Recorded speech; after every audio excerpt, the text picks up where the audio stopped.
I'm going to show you exactly how I rig up my Paris Expedition sled for ski expedition, mountaineering, and polar travel.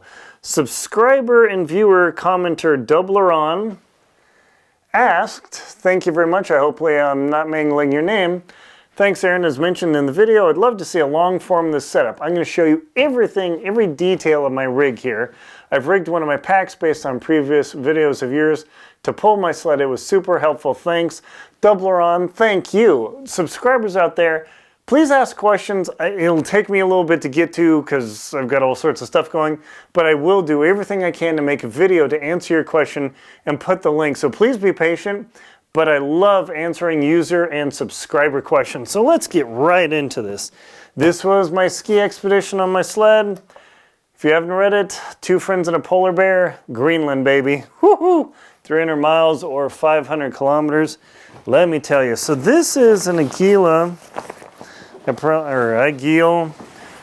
sled bag. I've used my backpack, I've used duffel bags, I've used all sorts of stuff. And I'm going to take this out and show you exactly the measurements that I used for my straps. And I'm going to tell you the mistake I made in my strap system. All right. So you're going to follow through and hopefully you don't pull away from the video because my user retention is everything and it makes this channel possible. So as you can see, these have straps on or strap holders on the side of them. If you have a bag that does not and your sled rolls over, you're gonna lose your duffel. I've seen people do it on Denali, kinda sucks. All right. And you can see that this does take a while to set up. Now, these black straps I actually bought as a kit. I can't even remember where I bought them from. Probably snowsled.com when they were in existence. There we go. Okay. So, what we have is a standard Paris Expedition sled. You can get them, like when you go to Denali, they're available K2, they're pretty slick. So as you can see here, what I did is I put 4 straps. I used to just have 2 diagonal.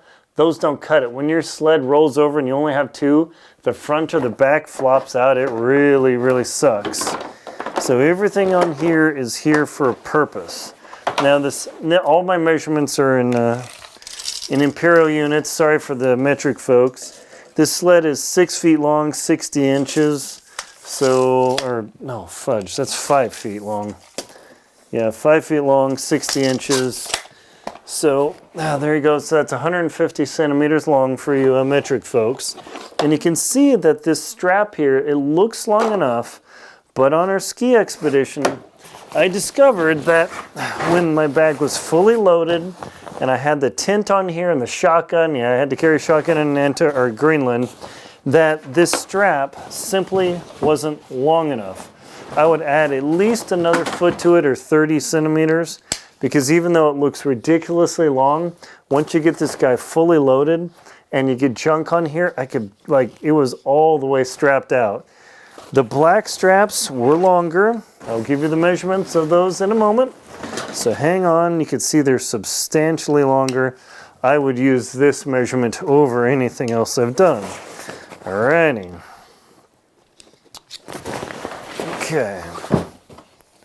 So now you're going to see that this length, and we'll just use the black strap measurement length, on one side, and I'll show you how I mounted it in a moment. These straps are, minus the nylon buckle, how long are these things? They are 43 inches. So they're 43 inches right there. I don't know what that is as metric, but you can do the math. We've got all Google, right? And so it's 43 inches here. The strap on this side is, plus the length is 13, so 14 inches on this side, right there, 14 inches. And the black strap length is just long enough. I would literally add another half a foot to a foot on this thing because when you put a lot of junk on top of your sled, you just can't have enough strap. I know it seems dangerous, but trust me on that one. I used standard nylon click buckles like this. And we did find, Terry Williams and I did find that one manufacturer's buckle was much easier to use than the other. These, I bought at a local hardware store.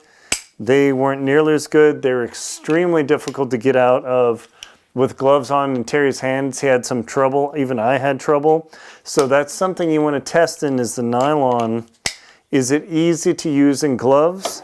This version of buckle was a lot lighter. So you don't want to get buckles that are very hard to press like these guys. Even at room temperature, are very hard to press. So in extremely cold conditions with gloves on, they're a beechcraft to get out. Now, I rigged 4 straps because on Denali, the first time I went there, I only had 2 diagonal. My bags kept falling out. It was miserable. So always put 4 straps on here. Now, where exactly I put these straps, that's the next question. And what I did is there are wings on here. I'll show you right here. And I put a strap attachment here, 2 here, and then 1 in the back. And what I used are stainless steel bolts. Don't use carbon steel because it will rust. I used a washer, and I think these are number 10 or number 12. You can figure that out. It's not that big a deal. And I used a washer and a fender washer here. And on the back, you can see here I used a nylon locking nut. Do not use a regular nut. It will come off. Use Nylox. And it comes through just like that. So you want a washer on both sides because if there's a lot of load, this will tear out and put a big hole in your sled. These sleds are almost invincible. Not perfectly invincible, but incredibly invincible. And so I just literally did that setup here. Right? Okay.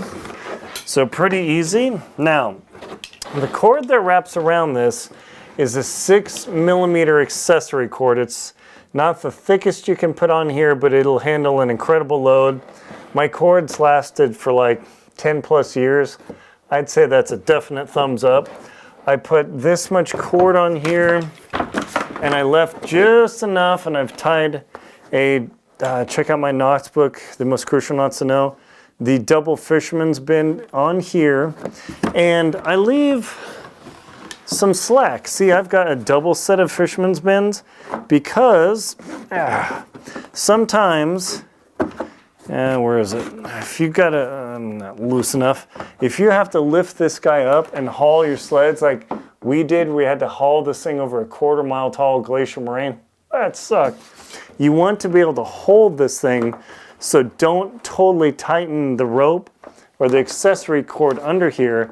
You want some slack, so if you have to haul this, you don't want to have to hold the sled by your hands. It's just brutal. When this thing is 150 pounds and you got to carry it with 2 people, you want to be able to hold on the rope. Now, use your thickest gloves possible, and that still hurts, but by doing that, giving yourself some flexibility, that's a good thing. And then I weave it under here. And on the back, I start from the bottom up. I don't start from the top because lifting, it runs there. I prefer to have this on the bottom. You try your own. That's just me.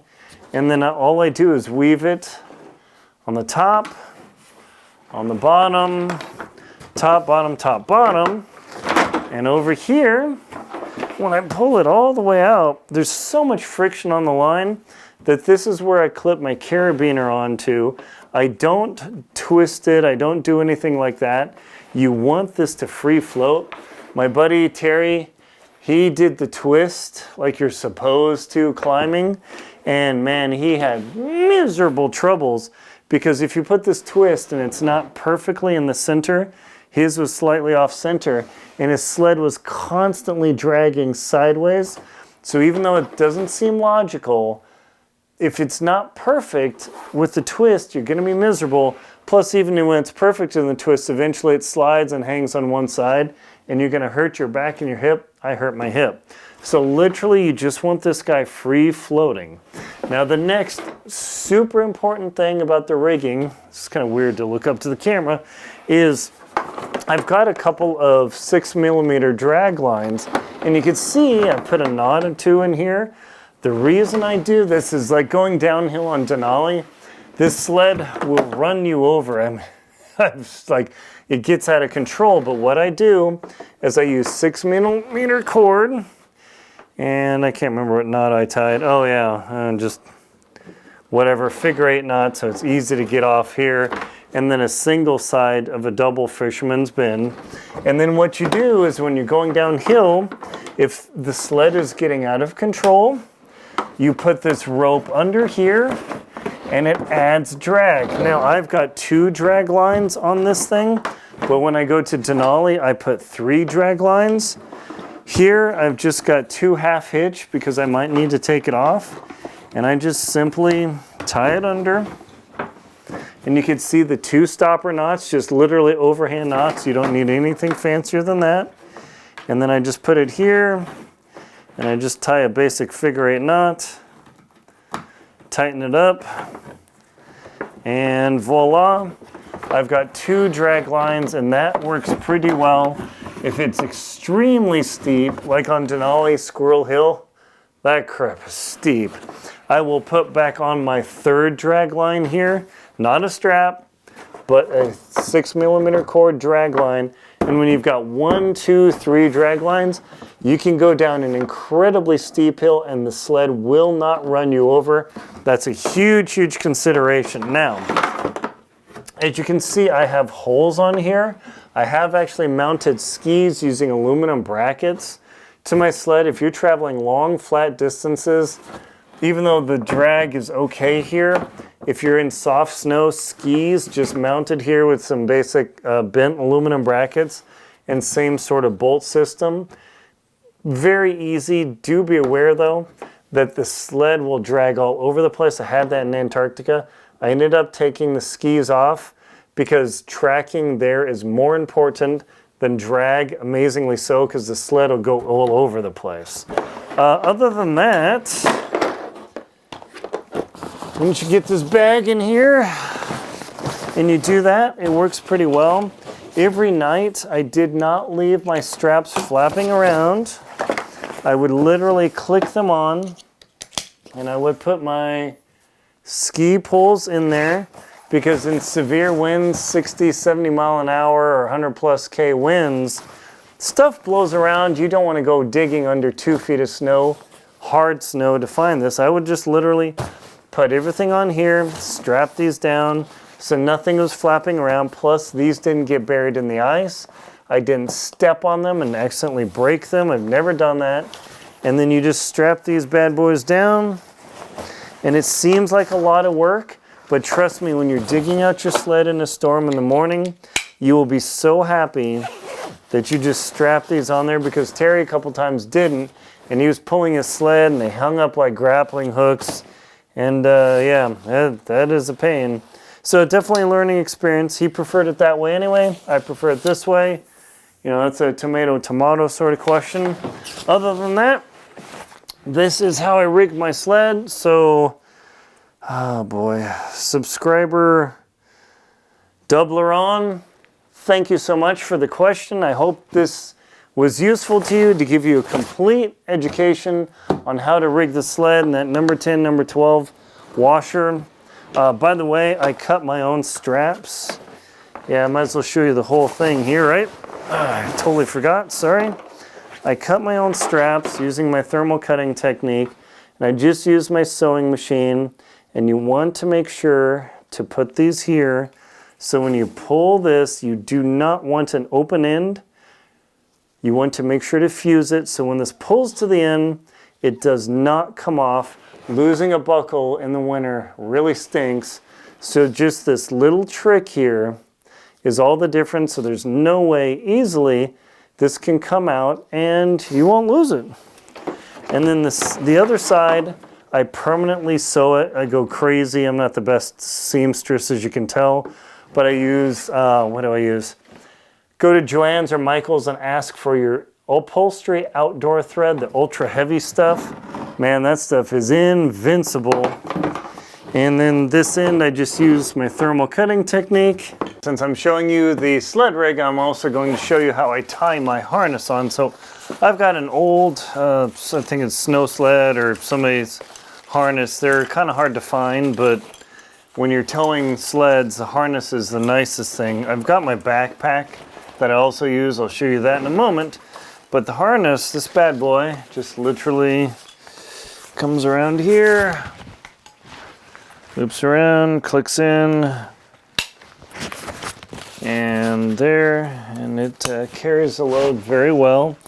Now on our expeditions, I used to use regular traditional beaners. No more. These have frozen up multiple times, so I do not use traditional beaners because I've had them freeze open. So instead, what I do is Camp Nano 22. Some climbers complain that they wear out.